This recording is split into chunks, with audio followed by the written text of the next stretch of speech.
We're live when you're ready. That's all right. We're good.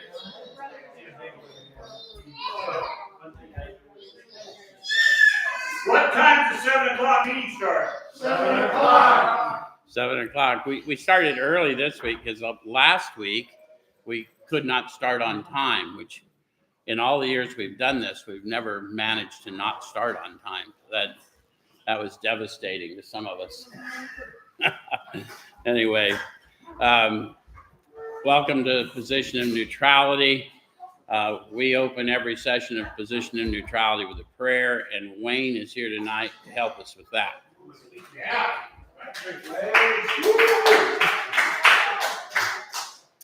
I forgot that was my job. Heavenly Father, we just thank you for your presence. We thank you for the life that you've given us. We thank you for your blessings.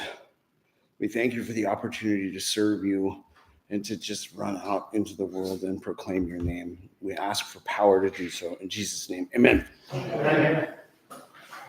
Thank you, Wayne.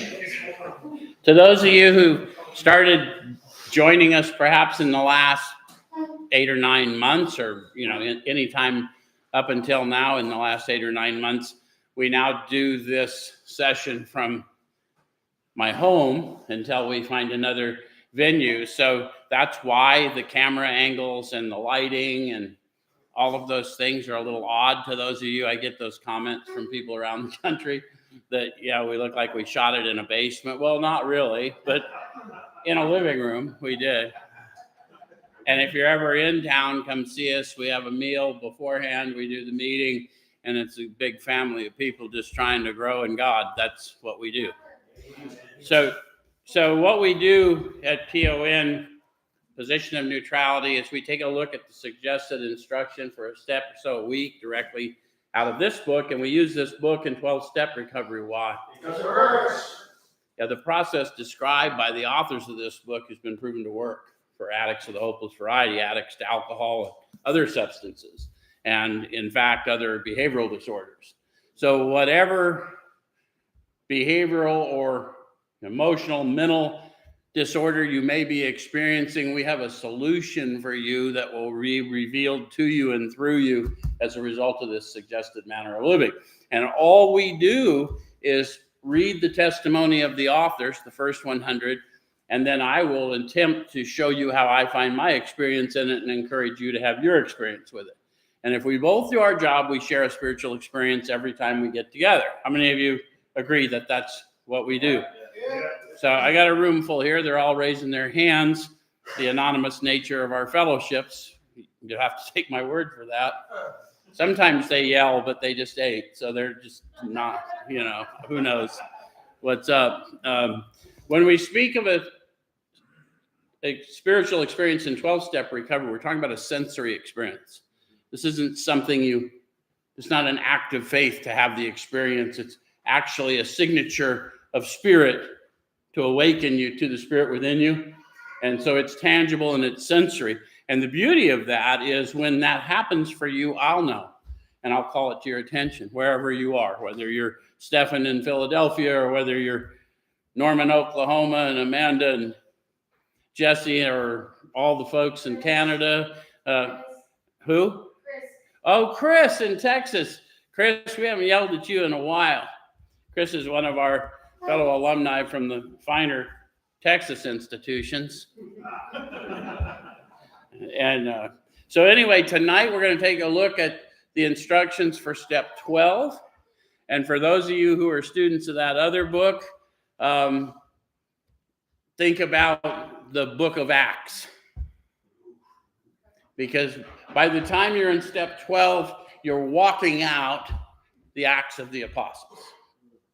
Make sense? Okay. Now I'm going to speak to you in Alcoholics Anonymous for an hour. Those of you who are thoroughly wigged out, don't trip. Okay. So chapter 7, working with others. Practical experience shows that nothing will so much ensure immunity from drinking as intensive work with other alcoholics. It works when other activities fail. So let's dissect that. There's some promises there. There's some conditions there. Anyone catch promise or condition? Other activities will fail. Yep. There's a certainty to that. It works when other activities fail. Not if. In the unfortunate event that. It doesn't say that. It says it works. What is it that it is? Intensive work with other alcoholics. So what was the main purpose of this book? To show others precisely how we recovered. So what does intensive work look like? Me sitting down with a book showing them how I find, right? That's what we do. It isn't going to meetings. Going to meetings is great. Go to 90 and 90 and do the steps. But going to 90 and 90 will fail. This doesn't. Does it make sense? So then it says this is our 12th suggestion, which means the 12th suggestion follows. It's not the selfish reason why I do this. Because remember, we're working towards selflessness. So it's going to be a selfless reason, but as a human, what I gain is insurance. Nothing so much ensures immunity as intensive work with others. So I do it even though I know self is present. I have an expectation. Anyone else? Okay. So then it says this is our 12th suggestion. Carry this message to other alcoholics. How does one carry a message?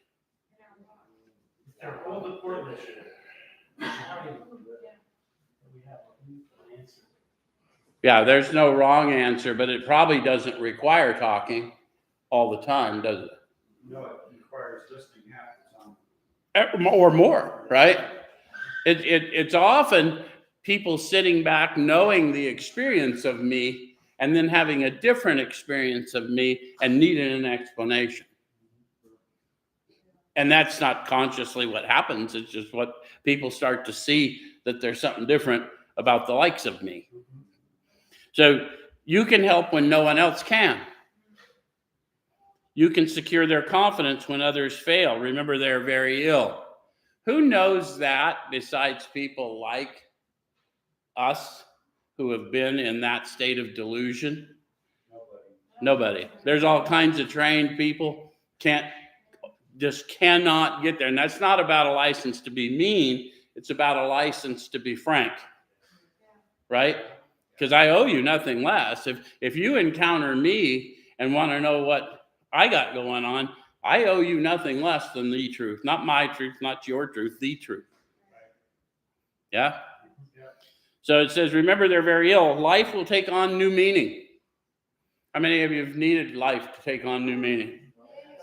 How many of y'all been sober a while? Periodically, life's going to have to start meaning something. Okay. It's a manner of living. That's why we want you to understand the goal of 12-step recovery was never to get sober and not pick up no matter what. Nowhere in this book will you hear that. What the goal of this was to awaken spiritually and then carry the message of how this manner of living awakened that spirit in you for their sake. Does that make sense?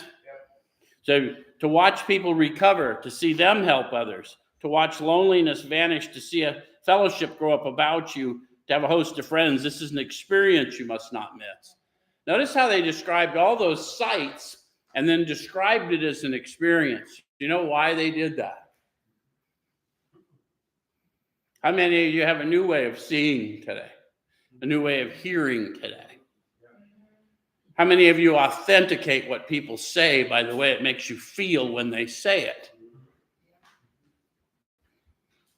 See, I know that they've recovered oftentimes before they've recovered because I've been told that in the spirit, and I get to speak that to them. Any of you ever contemplate how you suddenly got sober and why that day? Tell me all the things you did to prepare for that launch. The likelihood is we can't, right? So he said, we know you'll not want to miss it. Frequent contact with the newcomers and with each other is the bright spot of our lives. Then it says, perhaps you're not acquainted with any drinkers who want to recover. Do you think that's true? And Yeah, the guy that I took the detox with.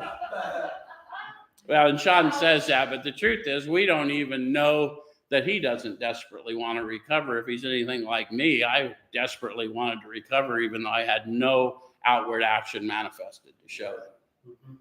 So you can easily find some by asking a few doctors, ministers, priests, or hospitals. They'll be only too glad to assist you.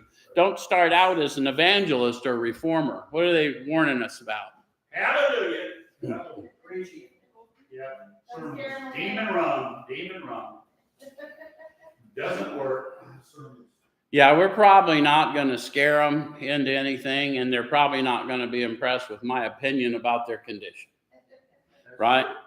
Because they probably had more learned people than me share an opinion about their condition if they're anything like me. I don't know how many doctors told me that I was dying. Yeah, I know. Tell me when. Right? That'd be an interesting piece of information to know. Unfortunately, a lot of prejudice exists. You'll be handicapped if you arouse it. Handicapped in what? See, they're always looking, just like we were looking for an attitude of intolerance for people who are not doing something. Are you ever a smoker and then you weren't a smoker? Yeah. Didn't you just hate you? Because if you have it removed, you're not bitchy. But if you really are trying to quit and you're doing the lozenges, anyone gets near you, oh, that stinks. Well, dude, that smelled like you for the last 8.5 years. None of us likes an attitude of intolerance. And so they're just talking about it. Our work is about winning friends, not arguments, right? So ministers and doctors are competent and you can learn much from them if you wish, but it happens that because of your own drinking experience, you can be uniquely useful to other alcoholics. They use interesting words. They didn't say you will be, they said you can be. So I'm assuming they expect me to prep in some way. Maybe take the steps, learn the facts about myself so I can be a proper witness to what's been done for me, right? So cooperate, never criticize. To be helpful is our only aim. When you discover a prospect for Alcoholics Anonymous, find out all you can about them. How do you do that? Ask questions and listen. Yeah, that's it. We're going to have to start a conversation without an assumption, aren't we? Any of you ever stumble into an AA meeting just to see what was up, not particularly planning on staying? Me too. Me too. Anyway, approach determines response is what we're trying to say. So if he does not want to stop drinking, don't waste time trying to persuade him. You may spoil a later opportunity. Don't let your fear of what you think you know is going to happen to them drive them away from the one thing that can save them. That's what they're cautioning us about. Because we think we can save them from an experience and we can't. But we can point them to the one who can, but we're going to first have to have a dialogue that's open. So this advice is given for his family also. They should be patient, realizing they're dealing with a sick person. Did it help any of you to find out that you weren't just morally flawed, although you may have had moral failings, but that you really did have a disorder that was not manageable through modern science? Because they tried to manage it for me. They told me I had an Ativan deficiency. There's not enough of that either.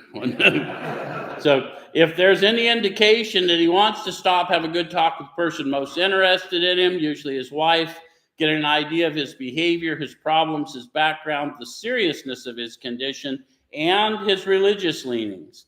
You need this information to put yourself in his place to see how you would like him to approach you if the tables were turned. I think we don't do that well in modern fellowship. I challenge all of you. Half the original fellowship were atheists or agnostics. The other half were religious people dying in their addiction to alcohol. And so we're supposed to talk to them about their leanings and then speak to their leanings, because that's the only way they're going to hear. So if all we do is talk, this is what I did, Who gives a shit what you did? What did the first 100 do, and how do I align my experience to that? Did I look at how I would like to be approached if I were them? Because I've had to approach a lot of people that were extremely religious, and they have been approached by people who are extremely AA fellowshipy. And guess what happens? The same thing that happens to people who are extremely AA fellowshipy, and they go talk to someone with religious leanings, and everything seems to be counter to everything they hold true. And who am I to decide who lives and dies because of their beliefs? When this process guarantees, regardless of our beliefs, our experience will change our mind. Right? So I'm gonna jump over to 91, middle of the page, and talk about how we normally meet them. Rather than get into all that, y'all can read the book on your own about families and doctors and all those things. But we usually are going to meet them in meetings, right? So they start out saying, see your man alone if possible. Yes. So those of you that are meeting people in fellowship meetings, how do you do that? Get in the car. John, for years, has been telling us how he kidnaps people. How about the rest of you? Before the meeting, after. Some of you go before the meeting in fellowship, hang out after the meeting fellowship. Yeah? Go get coffee, Yeah. Taco Bell, give me a call. Make sure you're paying attention to the one who looks isolated, regardless of what's going on and how many of your homies are in the room. A lot of people dying quietly in our rooms while we yuck it up with our friends we went there to see. Exchange phone numbers pretty important. Yep. So then it says, at first engage in general conversation. So what's that look like?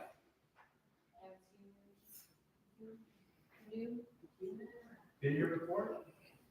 You guys got to speak louder. The mic picks me up. They're talking about, haven't seen you before. Are you new in the area? Did you catch that game last night? Why do we assume when they walk into a room that they're there because of an addiction? I mean, it's a good guess. But if they don't know that's true, I told you last week about my son-in-law sending me a letter calling me crazy. And I told him how offensive that was. And he says, well, I'm sorry, Joe. I thought you knew. See, we assume people have facts and evidence they don't necessarily have. How many of you remember your first recovery meetings and completely lost? And I have no idea what I'm doing here. And what is all this nonsense language I hear you people talking? Because we don't know. Okay. So after a while, turn the talk to some phase of drinking. Tell him enough about your drinking habits, symptoms, and experiences to encourage him to speak of himself. If he wishes to talk, let him do so. You'll thus get a better idea of how you ought to proceed. So, what are your drinking habits, symptoms, experiences? Can you do it without speaking in Alcoholics Anonymous? Can you talk just in simple terms about thinking you were stopping for one and staying there till the place closed? Thinking you were going to get home for the holiday and getting home sometime after spring break. Right? We can describe the phenomenon of craving without talking in clinical language. We can talk about our loss of control and how baffling it was without prejudicing them with language. Does it make sense? So if he's not communicative, give him a sketch of your drinking career up to the time you quit. Can you do that? The steps help with that. But say nothing for the moment of how that was accomplished. Interesting they said that. Why do you think they said that? Because you'll scare them off. That's true. Yeah.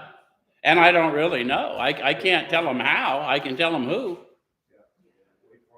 It wasn't me, right? If he's in a serious mood, dwell on the troubles liquor has caused you, being careful not to moralize or lecture.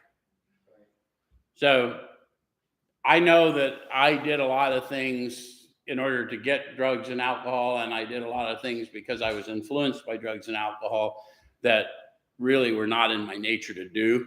And then I did more drugs and drinking to cover up how shame-filled I was because of what I had done. Those are things I know about me. So that's not moralizing or lecturing. That's just leveling the playing field, right?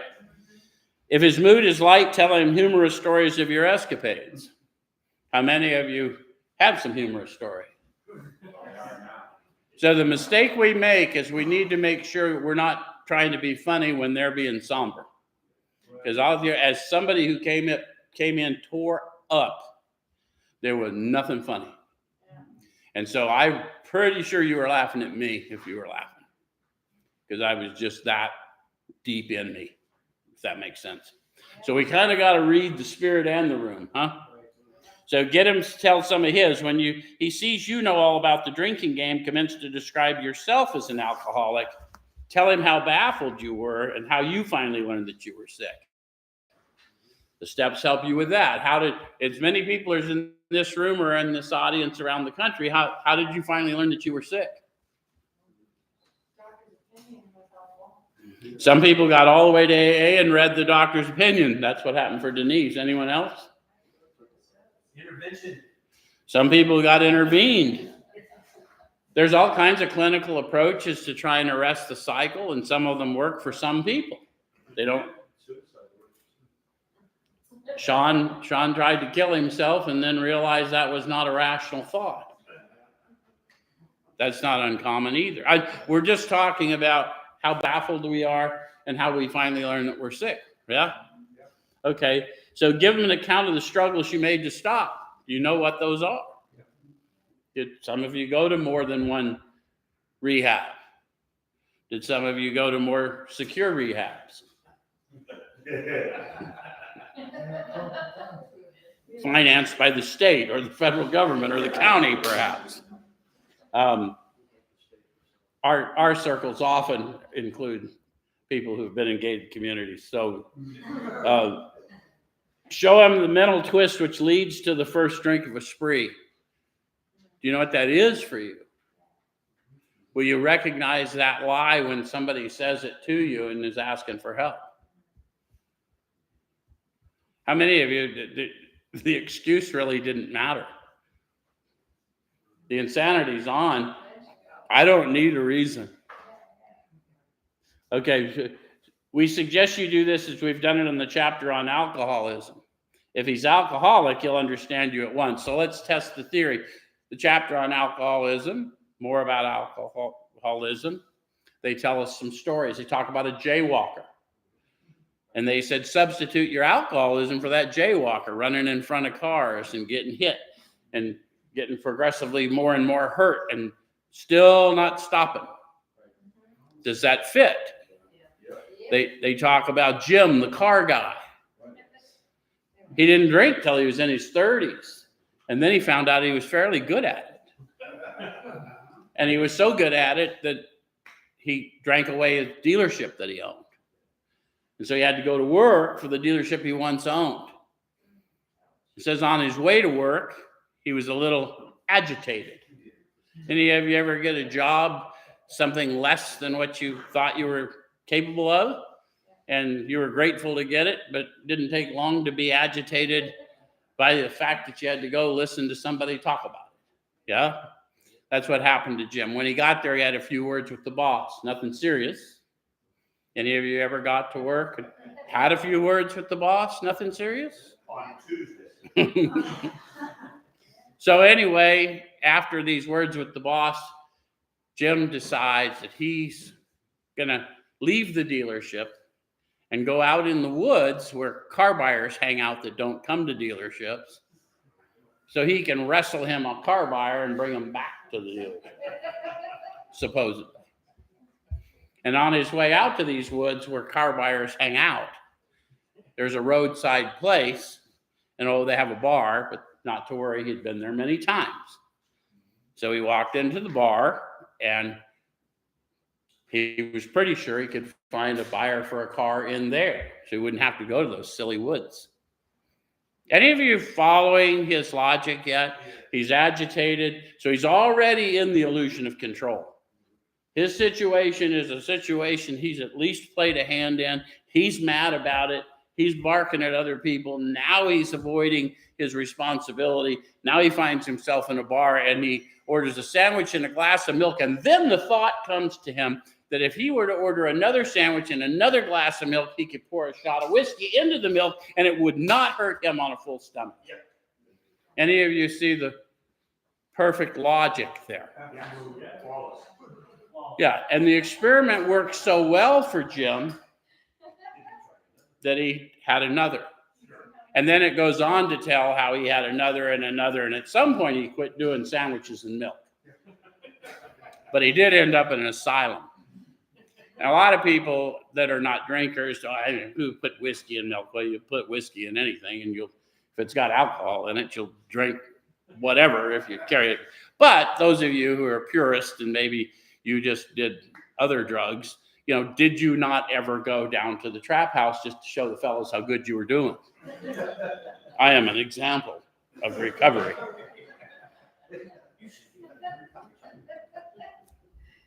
Anyway, so if you relate to Jim, if you relate to the jaywalker, the other fellow was a business guy. The AAs talked to him. He wasn't that bad yet.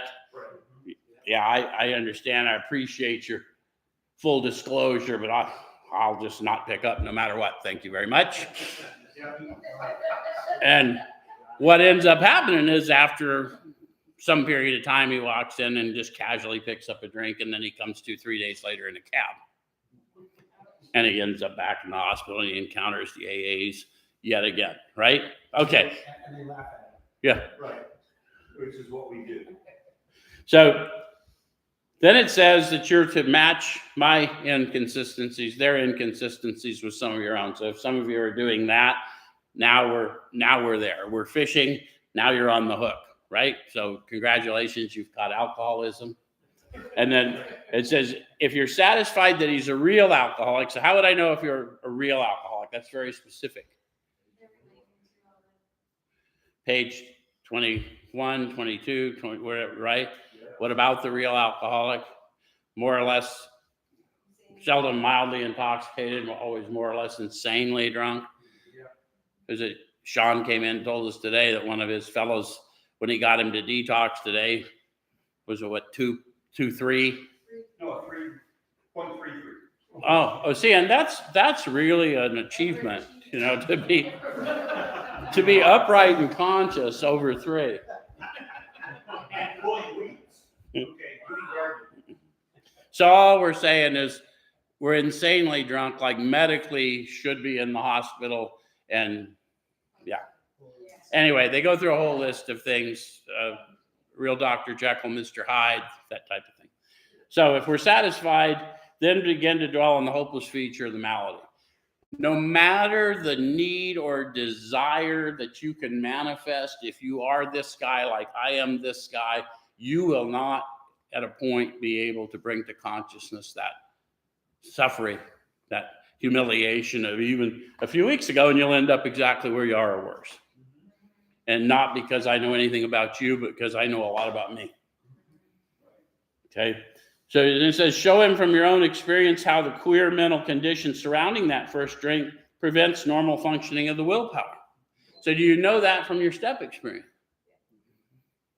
Like you had every reason to not drink, you knew it wasn't going to turn out well, and yet somehow, for no reason or for a trivial reason, off you were again? Okay. So don't at this stage refer to this book unless he's seen it and wishes to discuss it, and be careful not to brand him as an alcoholic. They really want us to check ourselves because my opinion of their condition is the least important thing they need to know. Does it make sense? Doesn't matter what I think I know about them. If they don't learn that diagnosis for themselves, they're going to die in it, and it's going to be ugly. And the only reason I was sent to them is not tell them what they should do. I need to tell them what's been done for me and why I was sent to them. So let him draw his own conclusion. If he sticks to the idea that he can still control his drinking, tell him possibly he can if he's not too alcoholic. So you see, we're not throwing them under the bus. We're just setting the hook. No one wants to be told they're not addict enough. If you don't believe me, when you're working with someone, tell them, oh, no, you need to go out and try some more controlled using. Just fire that pipe up, take a hit, just take a half a hit, blow it out quick, and then throw it away. Just ignore it. Anyway, but insist that if he's severely afflicted, there may be little chance he can recover by himself. Continue to speak of alcoholism as an illness, a fatal malady. How many of you understand the gravity of your condition now that you're a little bit back from the edge? Because when we're in it full blown, we really don't see the gravity of it, do we? We don't believe it when we see it in front of us. So talk about the conditions of body and mind which accompany it. So what are the conditions of body and mind? Yeah, there's a physical craving that comes on me when I ingest any at all that's beyond my control. But I got a mind that gives me that same sense of craving, maybe more so. Anyone else know what I'm talking about? How many of you have been sober for more than 7 months? Almost everyone in the room. How many of you did opiate drugs at some point? How many of you sitting here now sober that long can still breathe in how it feels to take those opiate drugs? So it's every bit as powerful as ingesting it. I can bring that on right now. Where's my cocaine addicts? How many of you can just, are you afraid you're going to have to run to the bathroom after you run? I'm just checking. Get his attention, keep his attention focused mainly on your personal experience. Explain that many are doomed who never realize their predicament. I'm a good witness to that because I've seen many go out for one last hurrah and not survive it. We took a guy that's a friend of ours for years to a detox in residential the other day, and there was a whole wall full of pictures. And I'm not making this up. It was, 14 by 20 pictures. And Denise said, "Who are those, graduates?" And I says, "Nope, those are the ones that blew out of treatment and died a week after." It's like, was a kick in the gut, huh? What a happy place. Anyway, I won't name the place, but it's a trip. Doctors are rightly loath to tell alcoholic patients the whole story unless it'll serve some good purpose, but you may talk to them about the hopelessness of alcoholism because you offer a solution. Does that sound like a good news thing, or does that sound like an obligation? Yeah, because I'm going to have to get real. I can talk to them about the hopelessness of the condition because I know just how hopeless it is. And I know why I was sent to them. I'm not here to convince you you're hopeless. I'm here to convince you I was hopeless. And that I know enough about who you are because of who I've been, that I know I wouldn't be standing in front of you if you didn't desperately need to meet the solution in me. Does that make sense? Yep. So you'll soon have your friend admitting he has many, if not all, the traits of an alcoholic. If his own doctor is willing to tell him that he's an alcoholic, so much the better. Even though your protege may not have entirely admitted his condition, he's become very curious to know how you got well. Then it says, let him ask you that question if he will. And then they get really specific in italics. They want you, this is why you need to be properly armed with the facts about yourself. Tell him exactly what happened to you. So better by demonstration than some lesson. I drank every day, no matter what. I also had a very serious, as if there were a non-serious, opiate addiction. Serious enough to regularly commit felonies in pursuit of these things. And I wasn't that guy, but that's who I became. And I started ending up in hospitals on the regular. And I ended up in detoxes on the regular. And they would have to chain me down. One time I was in a detox, came to in a hospital, 7 days in a coma, chained to the bed. And as soon as they unchained me and tried to rehab me, because when you go in a coma for that long, they have to teach you how to eat, how to walk, all that. As soon as they got me on my feet and let me out to go smoke, I ran across the parking lot and got a beer at a convenience market with my ass hanging out of my hospital gown. And I didn't do that to show you that I was the John Wayne of drinkers. I did that because I was completely nuts, completely emotionally and mentally shot. That's who presented to Alcoholics Anonymous. And a fellow who knew this solution came into yet another detox I was in, and he walked in there and he spoke out of this book like I'm speaking to you now, and he made sense of it in ways I'd never heard made sense. And I knew that if that man would tell me how he knew what he knew, that I would never be the same. So I asked him, hey, when I get out of here, will you help me? And I expected him to say, yeah, give me any number of excuses because I didn't look pretty. I didn't smell pretty. I wasn't pretty. And he said, yeah, it'd be my honor to do so. And he started to walk out. He came in with some girl.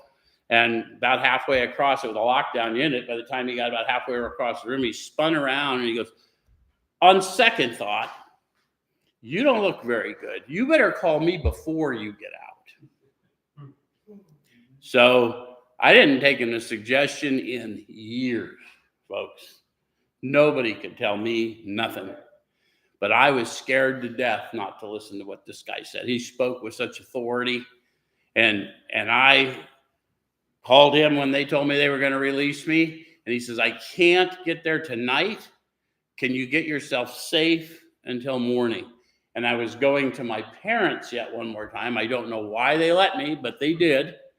And so I was pretty sure I could get myself safe for the night. When I got up in the morning, I was edgy and waiting for him, and I went in to clean up, and there was a bottle of cologne in the medicine cabinet, and I seriously considered drinking that cologne. It was an atomizer top, and I knew that I could not hide the bottle once I broke the atomizer top off. It's the only reason I didn't drink the cologne before he came. He came and he called to my attention this manner of living and why he was there. And he called to my attention the power found deep down inside every human being when they're honest enough and willing enough to make the effort to get all the crap out of the way. And he called to my attention the experience of just as sick as I was, I don't know, just awakening, just knew that something was forever different. That same day, I went through the inventory with him. I finished my 5th step with him. I didn't tell him the whole truth. He knew. He told me I should go ahead and tell him what I was holding back. I did. And we both got lit in the spirit. Lit up. And then he said, okay, I'm going to go to lunch with my girlfriend. Call me in 1 hour. I was so scared that I was going to miss by even a minute. I sat and stared at a clock so that I could be on the phone with him in an hour. And he came back to me in 1 hour. And we went through the 6th and 7th step. We talked about what was indicated from there. And he said, how do you feel? And I said, I don't feel safe. And he said, if you don't feel safe, you are not safe. What are you willing to do now? And I said, I'm willing to do anything. And he says, so let's look at these amends. So then he said, who can we talk to today? And I had an ex-wife in the town that I could talk to today. I called my brother on the phone. I made some amends to my parents that day. I went and saw my wife. She allowed us out, even though I had destroyed the home and caused financial wreckage for the kids and lost a business and all those things. She allowed us how, thank God, I've been praying for this for years. That's exactly what happened for me. It had nothing to do with me. I'd have never agreed to go through that experience if he'd have told me before the experience I was going to have. Because I had certain ideas about what spiritual experiences were. Does that make sense? Okay. So then it says, Stress the spiritual feature freely. If the man be agnostic or atheist, make it emphatic that he does not have to agree with your conception of God. Why not? Because God is not a conception. And that's the, God is power, right? So what we need to get people equating that term that prejudices some with power. That's why we do what we do here. When I say God, they say power. Yeah. He can choose any conception he likes, provided it makes sense to him. Notice the condition. Don't fall into this trap. Oh, it's a group of drunks. It's a doorknob. It's a life. Bullshit. Precise instructions. It's found within you. It's been obscured by calamity, pomp, worship of other things. But it's there. Freedom from guilt, shame, and remorse. Power to philosophically comfort you. It's found within you. And the caveat is you're going to go tell others. Remember I told you this was the book of Acts? You want to be a healer? There you are. All right, so the main thing is that he be willing to believe in a power greater than himself and that he live by spiritual principles. The spirituals are contained in the steps. You'll learn them as you go. We went over them last week, right? Watch, ask, discuss, turn. Love and tolerance of others is our code. All right, when dealing with such a person, you'd better use everyday language to describe spiritual principles. So what's that look like? We hear it all the time. I just got a God shot. But talk to people the way they talk, right? If you're freaked out by King James language, don't use it. How would I understand you? Well, those of you that have been watching me do this for a while, I gave you some simple prayers years ago. Some of my prayers are like, Papa, can you help a motherfucker out?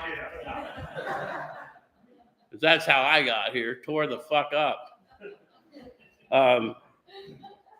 There is no use in arousing any prejudice he may have against certain theological terms and conceptions about which he may already be confused. Don't raise such issues no matter what your own convictions are. I'm going to attempt to educate you on my experience, and you may be offended by my experience, but understand I'm not telling you yours. I'm simply sharing mine. And I've done a deep dive in lots of spiritual teachings since the days I first rolled in here. And I'm unapologetic about that. But I'm still not telling you anything. I'm just sharing my experience, and I challenge anyone to be a better, expert on my experience than me. So your prospect may belong to a religious denomination, and his religious education and training may be far superior to yours. In that case, he's going to wonder how you can add anything to what he already knows. But he'll be curious to learn why his own convictions have not worked and why yours seem to work so well. Many people that are in the church will meet those people that can cite scripture and still can't do what it says. And there's a lot of people in our AA rooms that can quote our book and don't do what it says. And I would suggest if you're not a doer, then you ought to keep quiet. Because if you're doing it, that'll speak loud for you. Make sense? You don't have to. You want to know who's getting free in Alcoholics Anonymous? Look at the ones that are out taking people through the steps in the courtyard of a dumpy halfway house. Look at the ones in the side room at your fellowship hall. Not the ones in the room hooking up and yucking with the homies. The ones that are sitting there with the tore up dude. They're the ones that are getting the freedom. All right, so he may be an example of the truth of that faith alone is insufficient. Faith without works is dead. All right, to be vital, faith must be accompanied by self-sacrifice and unselfish constructive action. Remember, there was a whole chapter on into action because of my mental disorder, cannot think my way into better acting. I have to act my way into better thinking. So I'm going to have to consciously act unselfishly until it comes over me naturally. My program gets reprogrammed. My brain gets reprogrammed. Does it make sense? And I'm going to have to pray power to do that because it's against my nature to be kinder than I feel like being. Okay, I'm going to jump from there because I'm going to run out of time to page 97. They talked about people needing money, people needing housing, all these things. Not going to get into all that, but you'll run into that enough. If you go to enough recovery meetings, you'll see people that in genuine need, and you'll see people that know there's people there that feel like that's what they got to do is give people things to do their 12-step work. But the point is, I don't want to read all that right now. I just want to talk about their admonition. So never avoid these responsibilities. So if you are stopped by somebody, remember they are coming to him, not you. Act accordingly. Right? Never be too busy, even when you are too busy, to do your job, as long as you're still in your decision. Does it make sense? Yeah. So it says, be sure you're doing the right thing if you assume them. Helping others is the foundation stone of your recovery. So how important is it that I at least make the effort to help you when you ask? Absolutely essential. It's the foundation. Yeah, I don't want to be standing on quicksand. I did enough of that, right? So a kindly act once in a while isn't enough. You have to act the Good Samaritan every day if need be. That's a tall order, isn't it? Yep. Every day. Good Samaritan's not the one that gave him thoughts and prayer. Good Samaritan picked him up, bandaged him up, put him on his own animal, took him to the inn, paid the tab, said, I'll be back in a week in case there's something else I need to settle up. He took responsibility for his injured brother, and he was a Samaritan. He wasn't supposed to do that. Make sense? So it may mean the loss of many nights' sleep, great interference with your pleasures, interruptions to your business. Do you ever hear your own excuses when somebody calls and you know? Any of you ever had that happen? Oh, I was just gonna. How many of you have blown them off and gone and done that and then had a shitty time doing whatever it was you're doing? And how many of you have answered the call cussing all the way and then thanking God all the way home for letting you participate? So that we learn that way, right? Okay, so it may mean sharing your money in your home, counseling frantic wives and relatives, innumerable trips to police courts, sanitariums, hospitals, jails, and asylums. How many of you were in jails and asylums and had people met to come see you? Do you remember their names? No. Oh, good. Hold on to that, because seriously, for everyone in the room, all of us had that happen, and those people are absolutely nameless to us, but they paid a debt they couldn't pay back to the one who paid the debt I couldn't pay, right? Because that's our job. He paid a debt that we couldn't pay for something he didn't know. And now my unending debt is to do the same for all those nameless people. So your telephone may jangle at any time of the night, day or night. Your wife may sometimes say she's neglected. Don't have one of those anymore. Because you neglected her. A drunk may smash the furniture in your home or burn a mattress. You may have to fight with him if he's violent. Sometimes you'll have to call a doctor and administer sedatives under his direction. A lot of people don't think we do that anymore, but that's only because you've never had to take someone to public detox. Because we know what it takes to get into public detox, those of us who do it. And so we'll pour a pint down their neck just so they'll pass the test. Otherwise, they ain't going to get one of those shitty sandwiches in a cot. You know what I mean? Any of you get to do that? Cheese is better than peanut butter, too. Another time, you may have to send for the police or an ambulance. Occasionally, you'll have to meet such conditions. Now, I was told those were the 12-step promises. Yes. But what I have since come to know is what those really are the job description for you once you've made your decision. So if anyone ever wants to, well, what does sponsorship entail? Well, let's go to page 97 and I'll read it to you. Does it make sense? Yeah. So we seldom allow an alcoholic to live in our homes for a long time. It's not good for him, and it sometimes creates serious complications for a family. Though an alcoholic does not respond, there's no reason why you should neglect his family. You should continue to be friendly to them. The family should be offered your way of life. Guys, we have things other than a meeting list. We have, we have prayer, we have meditation, we have a manner of living that works that we could help them understand better if we sit down and show up for them, and right? Because they may need to know my story so that they know their loved one is not beyond the reach of the one who sent me to them. Does it make sense? So I'm going to jump from there because we're going to run out of time to the bottom of 98, well, lower part of the middle. It says, burn the idea into the consciousness of every man that he can get well regardless of anyone. How do I know that? Well, it happened for me. Rarely have we seen a person that. And it's happened for many I've encountered. But what's more important to me is, do you know how to burn an idea into someone's consciousness? If you're not awakened in the spirit, you lack the power to do so. Because when they're talking about burning some idea into consciousness, they're talking about speaking to them with spiritual authority. And if you're not in the spirit, you cannot transmit what you don't have. Does it make sense? That doesn't mean you can't have it, but if you're not awake to it, you're just not awake to it. So the only condition that he trusts in God and clean house, which the first step of action is going to be that house cleaning. And then that's simply lining up what the real house cleaning is, the making of amends in the life and service to others. Yeah? All right. So I'm going to jump from there to,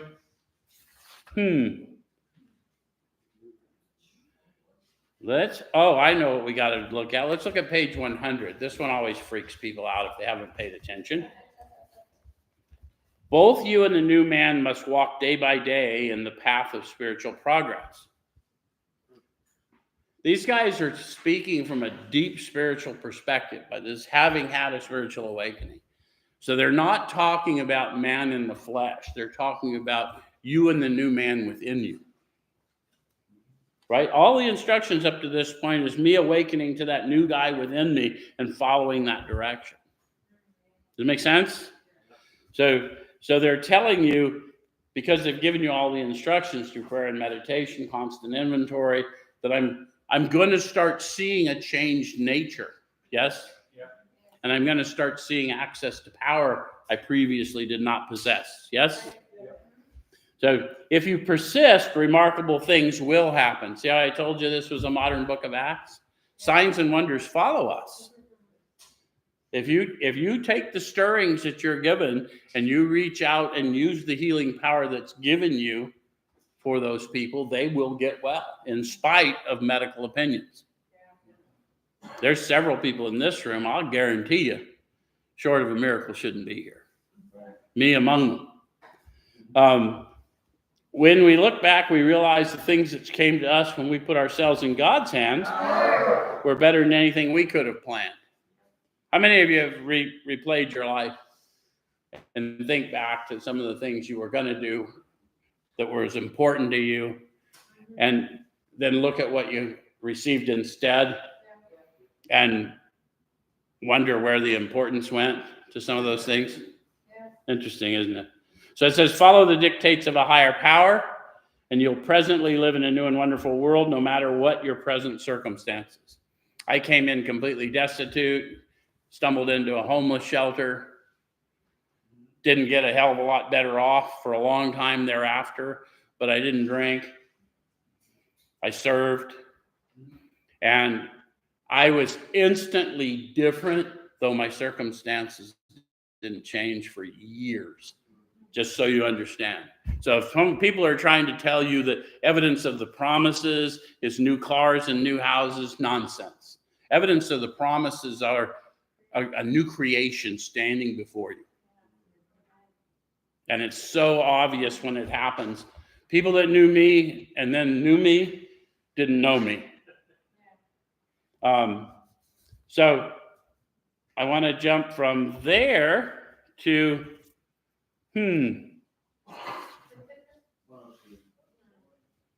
let's we're not going to have that much more time. So 102, what our job is. Your job now is to be at the place where you may be of maximum helpfulness to others.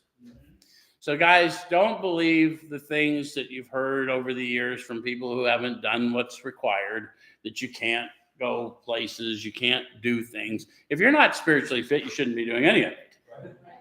But if you are spiritually fit and you're led to go, here's what it says. Never hesitate to go anywhere if you can be helpful. You should not hesitate to visit the most sordid spot on earth on such an errand. Cast on my shoulder. It is quite sordid, but there's numerous people in this room tonight who got awakened on a prison yard. Fairly sordid places. There's a lot of people that have walked into trap houses where weapons were there and no one was in their right mind because someone made a phone call and I knew it was time to go get them out. Right? And I knew the God who sent me in was going to bring me out. Does that make sense? So it says, keep on the firing line of life with these motives and God will keep you unharmed. What we're telling you is walk it out. The power of healing, although through you, is not of you, but to prove that to yourself, take it out for a walk, because that's what step 12 is all about. Wake up and serve. Hands and feet of God. If you don't believe in God, you will when you've been walking a minute, right? So next week we're in 1. See you then. All right.